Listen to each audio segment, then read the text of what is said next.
начинаем интереснейшую задачу. Это делать трубу для камина.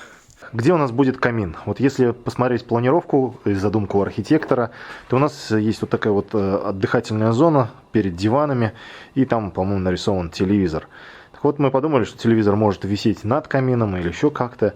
И вот, ну, так удачно получилось. Вот здесь лежат леса строительные. Вот они, можно сказать, рисуют нам образ будущего камина. Это расположено посередине вот этой стены. То есть здесь вот как раз вот это вот у нас моделирует диван. Вот здесь вот мы сидим перед камином, смотрим в окно. То есть проход трубы дымохода у нас будет вот здесь.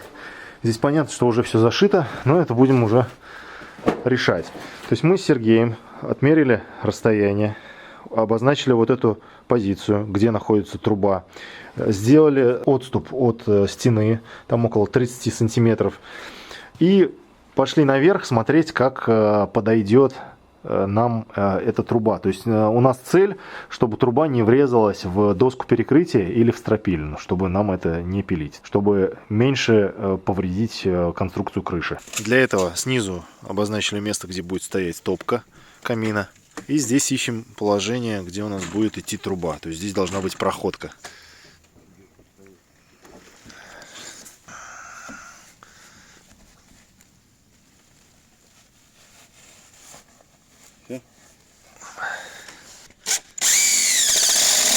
Это каркас, собственно, трубы в мансардном этаже. То есть проход через перекрытие и через скат крыши. Опора на перекрытие. Здесь закреплено к стропилам. Высота трубы вровень с коньком. Проходит у нас эта труба между двух стропил, чтобы ничего не выпиливать. Вот наша разметка центра. Вот, и закрепили бруски, завернули сюда вот мембрану вот так.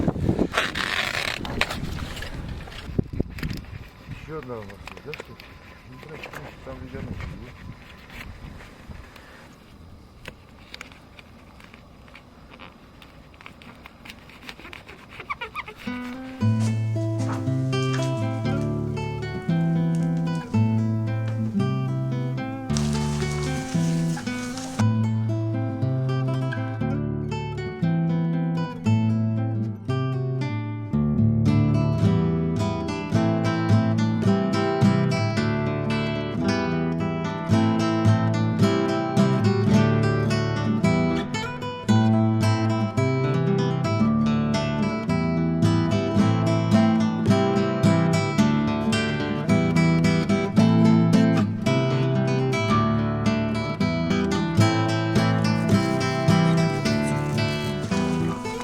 Изготавливается труба для камина. Я показывал, сделали каркас деревянный. Сверху этот деревянный каркас обшивается все той же пленкой диффузионной мембраной, которая плавно соединяется с диффузионной мембраной ската крыши. И также решили сделать вентиляционный зазор. У трубы получается точно такой же пирог, как и у ската крыши. То есть вентиляционный зазор вот в виде бруска. Дальше идет обрешетка, а уже потом кровля, можно так сказать. То есть можно было бы ее обшить даже черепицей, но я решил ее выделить, сделать металлом коричневым цветом. Справа и слева первоначально устанавливаем уголки, которые будут отсекающими для любой влаги. Вот. И самое сложное — это сделать нижний и вот этот верхний элемент. Особенно ответственный верхний, потому что вся вода потечет вот так вот в трубу, и нужно, чтобы она эту трубу обходила.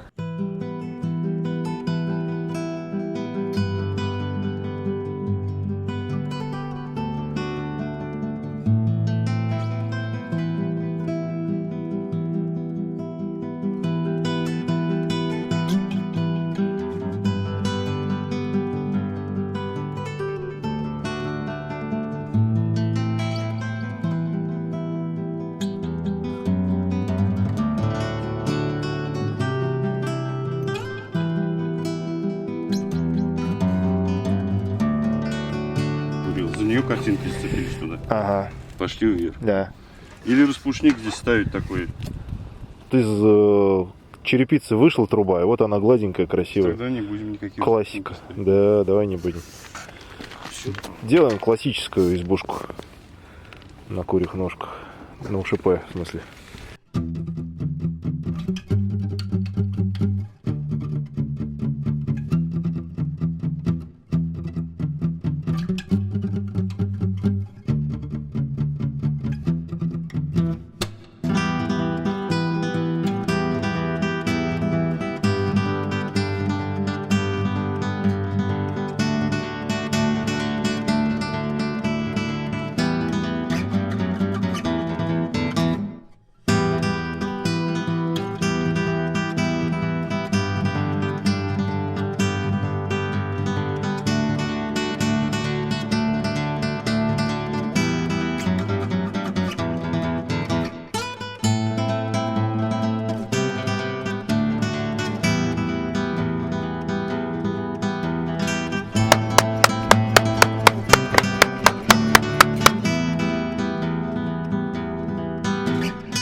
Когда мы делаем трубу для камина, мы много внимания уделяем безопасности, потому что у нас по трубе пойдут высокие температуры, и чтобы обеспечить безопасность деревянных конструкций, используют специальные проходные узлы, как в перекрытии, так и в скате крыши. Конечно, это все можно было бы сделать намного проще, но никто не застрахован от всяких неприятностей в виде возгорания деревянных конструкций, поэтому мы решили вот так подстраховаться. Мы заботимся о безопасности нашего дома, поэтому даже на таком незавершенном этапе строительства мы выбрали страховую компанию, чтобы когда дом будет сдан, оформить подписку на страховку. И чтобы не ездить по офисам, не стоять в очередях, не подписывать там бумаги, мы решили выбрать подписку «Пульс Дом» от цифровой страховой компании «Пульс». Полис оформляется в приложении всего за несколько минут. Мы выбираем необходимые опции, суммы страхового покрытия и удобную нам периодичность оплаты. От пожаров, взрывов, заливов, ограблений, стихийных бедствий, даже перепадов напряжения. Так, рассчитать. При этом цена подписки напрямую зависит от наполнения полиса. Можно самому выбрать, за что и сколько платить. А если что-то случится, Пульс обеспечит быструю страховую выплату прямо на банковскую карту. Точно так же вы можете застраховать свою квартиру, своего питомца или целую семью, оформить подписку от травм или для занятия спортом. Ссылка на страховую компанию «Пульс» в описании к видеоролику. Закупили трубы для дымохода. Это сэндвич 200 на 300. То есть внутри вот этот диаметр 200, а внешний диаметр 300. Утеплитель получается 50 мм. Есть вот такой финальный элемент, заглушка специальная. Трубы есть разные. Есть из оцинковки, есть из нержавейки, есть внутри, например, один материал, снаружи другой. Здесь мы сделали, как обычно, с подстраховкой, то есть она вся из нержавейки. Это более надежно для дымоходов. Выглядит она в упакованном виде вот так. Размер элементов 1 метр, 5 штук, нам пока этого достаточно. И главная проблема в том, что мы пока не знаем уровень каминной топки, потому что ее просто нет. Это вот как мы будем устанавливать? Это на пол ставится, на перекрытие? Нет, это вот у нас ставится к стене. Понял. То есть она... Ага. И это регулируем положение туда-сюда. Сюда вот. Ясно. То есть сверху, снизу вот такой вот кронштейн для удержания трубы в нужном положении. Но внизу площадка там будет еще где будет. А к стене ты говоришь, к какой стене у нас под крышей стены как таковой нет? Ну, мы крепим к каркасу трубы. Каркасу, то есть вот это будет каркас нашей трубы, которую ты сделал из бруса? Да. Ага.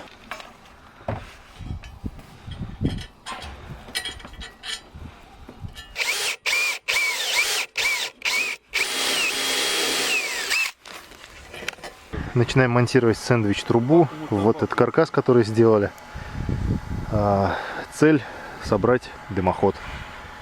Хотя бы, чтобы он доходил до подкрышного пространства. Там дальше я уже сам могу сделать. Вот. У нас цель сделать так, чтобы труба была полностью утеплена.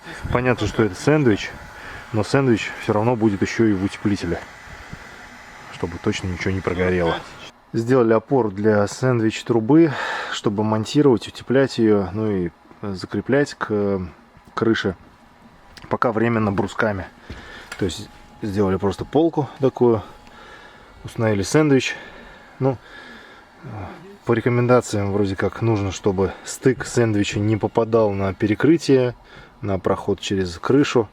Не знаю, насколько это важно вот в такой конструкции, где мы сэндвич еще и утепляем снаружи, но у нас это нормально попало. То есть у нас стык идет ниже стропильной системы, дальше через метр, примерно на высоте в 30 сантиметров над перекрытием, тоже будет стык, и проход через перекрытие будет сплошным сэндвичем. То есть это правило мы соблюдаем на всякий случай. Сейчас будем устанавливать вот эти крепежные элементы и хомуты.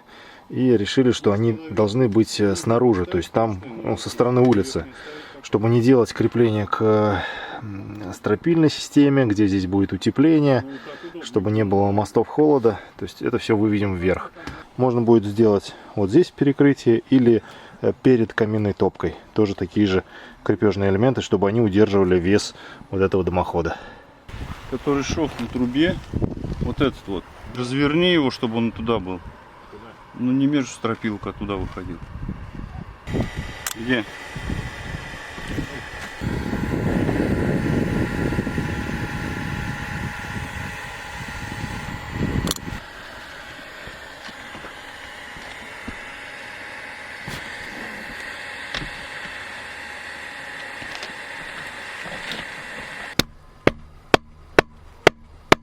Чтобы он у нас не разлезлся опять. Да, какой металл, никак не прокрутишь. Ага. Дай мне вообще сюда одну. Чего одну? Одну мне в леску, дай ей. Вот смотрите, как получается крепление. То есть есть вот такой элемент, и он как раз вровень подошел. Я подумал, что это случайность, но нет. Сергей говорит, это холодный расчет. Даже сюда опоры есть. Остается нам только засверлиться и закрепиться. Серег, как будто прям не первый раз делаешь. Второй. Второй? Ну, как эти крыши строили тоже. Да. Вторую. Смотри, как попало, да? Так, давай сюда теперь сдвигаем у нас на 7 минут. Смоделировали доску перекрытия. То есть под ней, на самом деле, идет доска. Вот здесь, под вот этой мембраной. Вот мы ее смоделировали для того, чтобы установить правильное положение трубы, вот, которая сейчас вот здесь висит. Вот. Нам нужно сделать так, чтобы отступ от перекрытия был примерно такой же, как отступ от стропил. Найти среднее положение, в котором труба будет равно удалена от всех деревянных элементов. Ну, хотя бы пример. Трубу собрали немного криво. Решаем, кто в этом виноват. Тот, кто держал, тот, кто крутил, или тот, кто снимал это на видео. Ниткой проверили ровность трубы. Все нормально, сказали. Можно прикручивать. Вот финальная проверка на глаз. И точно, идеально. Все, оценка, все, можно продолжать. Что вот такая красота у нас получается. Даже жалко будет это все закрывать. То есть, в принципе, можно было бы вот это вот не строить. Вот этот каркас, не покупать металл, а просто ставить сэндвич, торчащий из крыши. Но немножко по дизайну это будет не так. Все элементы на крыше, они такого коричневого цвета. Это трубы вентиляции, снегоудержатели. Ну и все равно проходку нужно делать. То есть все равно будет вот такой проход, каркас. Поэтому решили, что он продолжится, обошьется металлом. Так будет надежнее. Так, сейчас будем утеплять нашу трубу. То есть мы установили сэндвич, сверху есть каркас. И вот это пространство между сэндвич трубой и каркасом мы будем заполнять минеральной ватой Технониколь Роклайт. Минеральная вата это же у меня использовалась для утепления перекрытия, для утепления фронтона. Она удобно режется, укладывается. Сейчас посмотрим, как это будет происходить.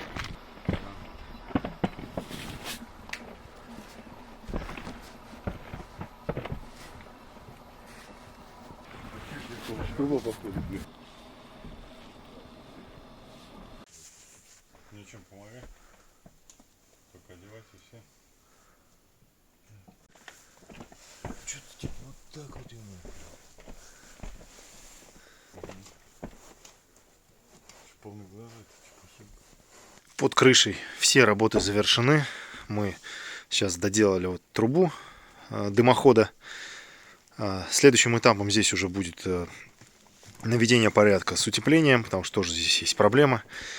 Поэтому все, что упало здесь в виде снега, льда, воды, сейчас буду я это все убирать. Я предварительно постелил здесь гидроизоляцию, ну, тоже мембрану.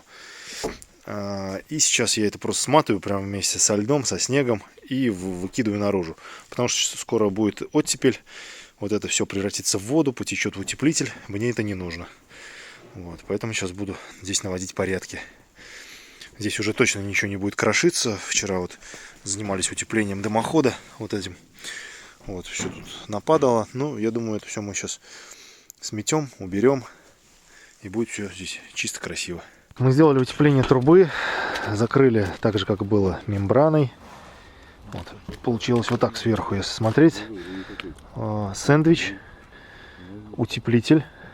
Толщина здесь около 10 сантиметров. Здесь около 7 сантиметров. Смещено для того, чтобы в перекрытии дома тоже равномерно там прошло подальше от досок. Закрепили мембрану на каркас из бруса и делаем вентиляционный зазор. То есть тот вентиляционный зазор, который у нас по крыше идет, он так и переходит. То есть то же самое, видите, то есть обрешетка, все то же самое, но только вентиляционный зазор не 50-м брусом, а вот такой дощечкой 25-й. Вот, делается обрешетка. И сейчас будет это все обшито металлом.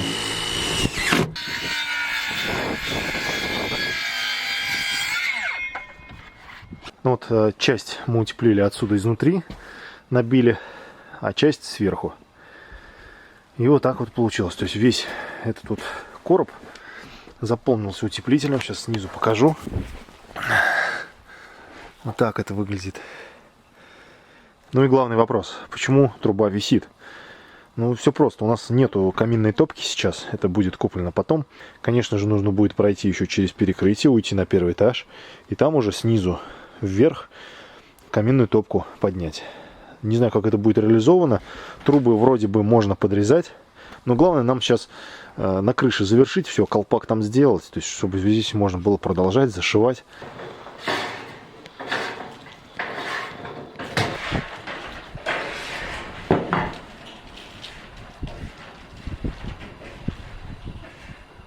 Вот здесь подготавливаются картины для обшивки трубы. Сгибаются края, необходимый профиль. Они будут друг с другом стыковаться, как конструктор.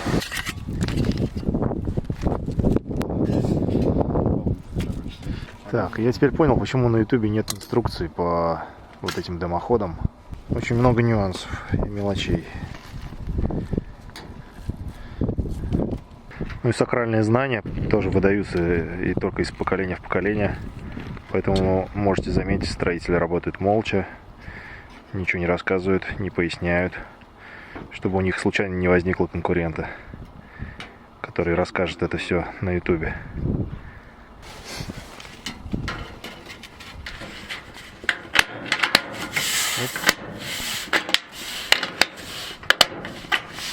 Стенка сделана сегментами, для того, чтобы не было линейного расширения, там, вмятин. Я хотел сделать, чтобы труба была гладкая, то есть без вот этого ребра.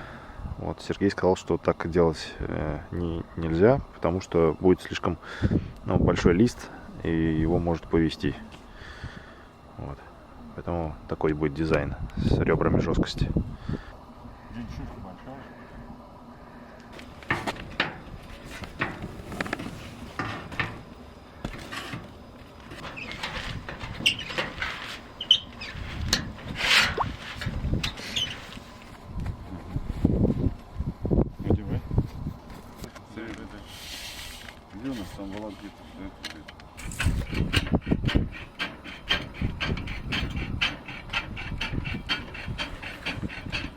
Ничего себе, а чё он какой здоровый? Это как будка для собаки. Нифига себе, блин. Ну, я уже вижу, что ты домашнюю работу выполнил на отлично. У нас что, такая здоровая труба? Ты правильно размеры мерил? В общем, Сергей брал работу на дом. Сделал вот такой колпак для нашей трубы. здесь в полевых условиях довольно сложно сделать, красиво, ровно. Ну, конечно, он может, наверное, но намного комфортнее это делать там дома, в мастерской. И вот он мне сбрасывал фотографии, как он делает, спрашивал, где делать усиление, здесь, или вот такая конфигурация. Мы с ним решали, как делать вот этот вот колпачок. Вот. И в итоге получилось вот такое. Не знаю, насколько важно это, но вот крышка сделана из одного листа. И здесь один шов, вот этот вот он идет, заклепанный шов. Дальше там все это, ну, перегиб. То есть это выполнена была развертка в размер. Потом это все согнули и склепали. Вот. И дальше это все расположено на вот на таких ножках. Сергей у меня спрашивал, как делать усиление. Я сказал, ну, самое простое, это вот посередине стойку поставить. И все. И вот здесь есть такое зеркало. Но он сейчас сам расскажет, для чего это зеркало нужно. Естественно, это не реальное зеркало. Это нержавейка. Так, сейчас захотели поставить колпак на трубу, а у нас там снег, оказывается, на черепице, и ботинки скользят. Проблема. Сейчас будем делать какие-то леса, упоры, чтобы до тут добраться. Что? Ну, чтобы он нам там подал, ты здесь и мне сюда. Так, идет примерка колпака.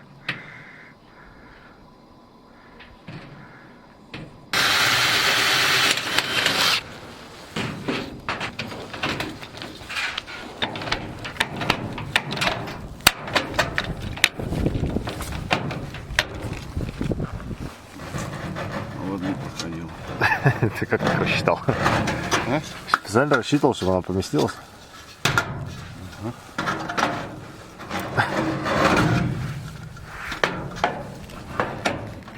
Все до миллиметра. Продумано. Чик. Хотели сюда сначала клепать. Серега, а вот всякие царапки не надо будет замазать маркерами? У тебя есть? Ну, у меня от забора был коричневый. Давай помажем. У меня просто такого цвета нет. Ага. Просто я смотрю, есть коски, может их сразу закрасить, чтобы не цвели. Давай.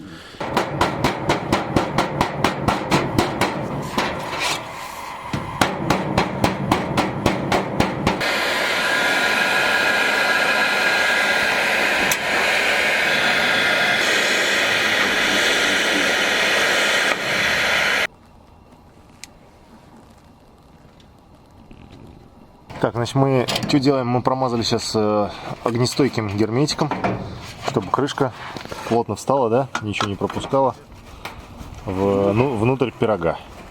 Ага, теперь внутри.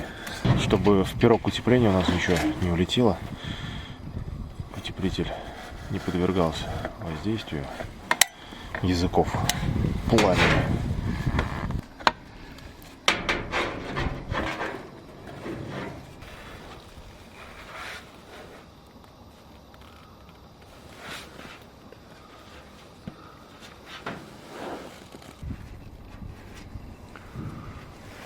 Серег, слишком качественно не делай. Комментариев будет мало.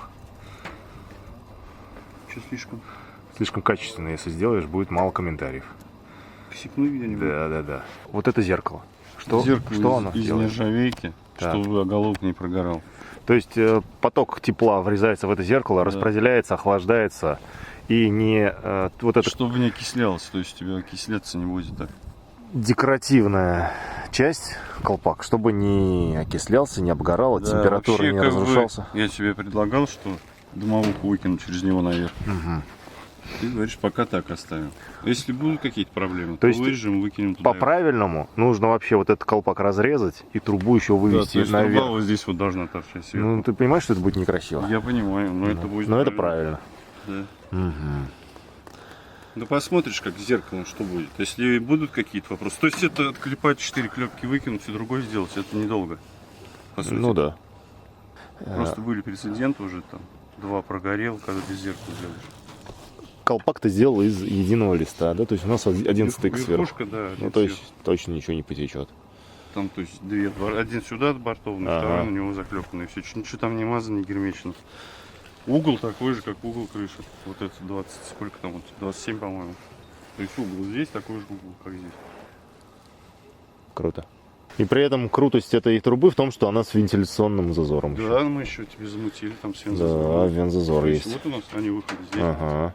Здесь выкружка, там выше сторона, это ниже сюда. Ну понятно, то, что упрется водичка в трубу, она стремится да, в бок. Сюда, не виндово, сюда. Ну да. Круто. есть Ну вообще это сколько труб ты сделал? Вот сколько таких? труб? Да. Ну, Именно примерно. по фальцу или вообще Нет, труб? ну вот из металла сколько ты сделал труб? Из металла, ну, 3. 30 штук. Понятно. И первый раз ты делал с вентиляционным зазором? Да. Круто. Новинка. Это не новинка, на самом деле это по-правильному. Просто заморачиваться не хочется никогда с этим.